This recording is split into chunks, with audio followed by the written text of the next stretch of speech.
Coming up on Duck TV News, find out how awareness is being raised for women's athletics. Also, find out how alcohol is making its way onto campus. Thanks for joining us this evening on Duck TV News. I'm Rick Lindfors. And I'm Natasha Pitzer. The University of Oregon Health Center is busy with cases of the flu. Elizabeth Schimmels has the story. It's that time of year again. Flu season is sweeping through the university campus at full force. This year, however, it's not just your regular flu virus. Swine flu is back. In the 2009 swine flu pandemic, nearly 300,000 people died. This year, swine flu has returned and is affecting the nation, even killing a Eugene boy in December. Doctors at the University of Oregon Health Center have reported several cases of the swine flu since winter term began. After the pandemic ended in 2010, there's still been some evidence of H1N1 around. This year we've had another resurgence of H1N1. Last year we only had a few cases, and now we find out that the primary cases of influenza this year are H1N1 strain. Symptoms of the swine flu are similar to the common cold, but more severe. H1N1 is distinguishable by body aches and really high fever. If the symptoms persist, swine flu can turn into a more serious illness, such as pneumonia. So one thing is to stay away from anyone who has symptoms, or if you know for sure that they have H1N1. Anyone who has any symptoms of runny nose, fever, cough, make sure that you're washing your hands frequently. And then you can also get the flu vaccine, which contains protection from H1N1. It's about effective 8 days after you receive the vaccine. If you think you have symptoms of swine flu, contact the health center as soon as possible.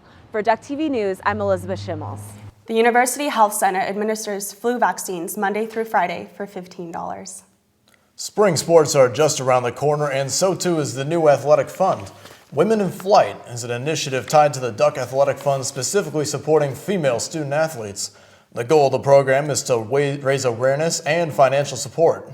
And we've had a lot of success in our women's programs in the last few years, and it's because more emphasis has been placed on them. They've been given more resources, and we're starting to see the benefits of all that, and we just want to continue that. We want Oregon Athletics to be broad-based, to be excellent in all of our sports, and hopefully a program like this will just shine the light on them a little bit more and bring that awareness to it. The program's funding will go towards team building activities, foreign trips, student athlete development, and possibly a new softball stadium. Women in Flight officially launches on June 7th. The U of O recently invested in a new piece of technology. Galen Etlin has the story. Forget about traditional printing. The University of Oregon's Science Library has a newfangled toy that brings a whole new dimension to what you print. Here in the basement of Onyx Hall, students have access to the U of O's biggest collection of scientific resources, and as of December, this 3D printer is a new addition to the family. This printer melts plastic like a hot glue gun and layers the plastic into three-dimensional objects. Students and faculty who design 3D concepts on the computer can email their designs or bring a flash drive to submit a print job. And this way, the printer bridges a gap between virtual images and reality, allowing once intangible objects to be printed into something you can hold. One grad student used the printer to replicate a piece of the Earth's crust, something science librarian Dean Walton is excited about. The slab itself is big. I mean, it's 600 kilometers long, 300 kilometers wide, and 100 kilometers thick, and again, 60 kilometers on the ground. That's something we'll never ever see, yet we can use computers and analysis of seismic waves to image it, create a model of it, and print it. I mean, that is just, to me, it's mind-blowing.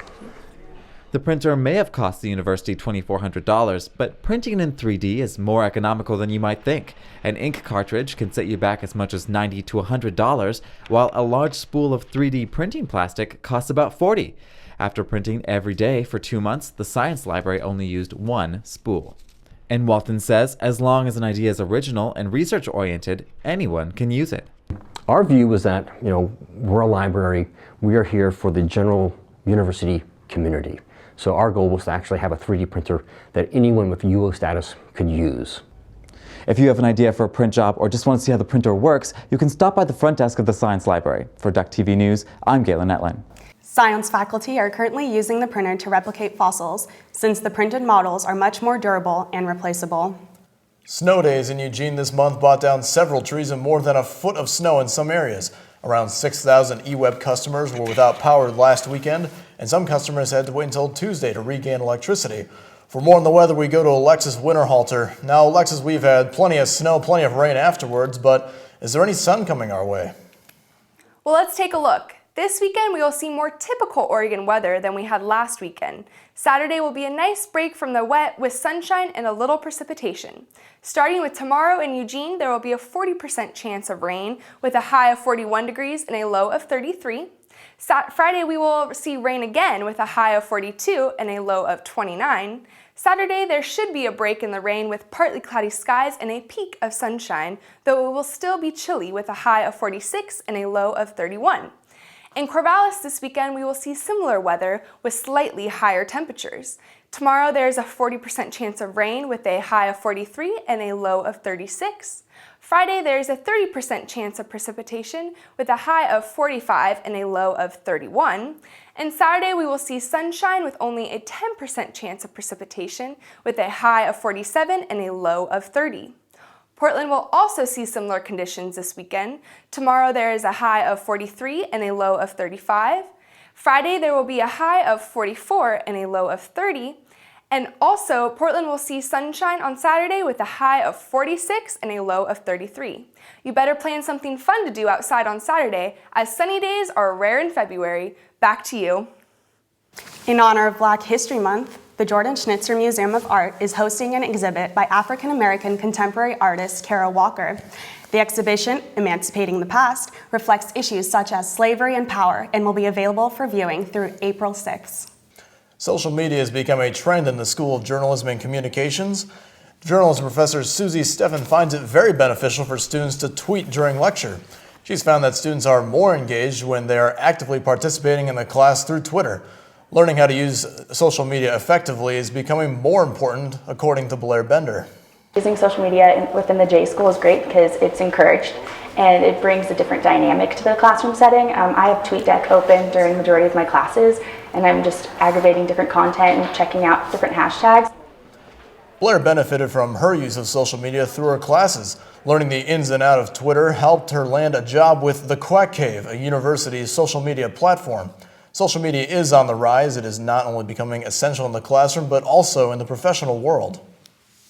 The University of Oregon's Buzz Cafe will be transformed into a pub once the EMU is renovated. Audrey Roberts has the story.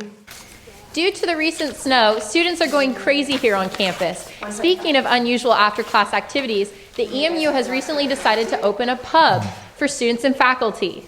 There is a common misconception that the university is alcohol-free. However, the campus has never been completely dry. There is alcohol served at catered events.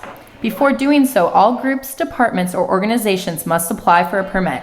There have been mixed responses to having more access to alcoholic beverages on campus. However, at the Buzz, there are only 3 drinks allowed per customer.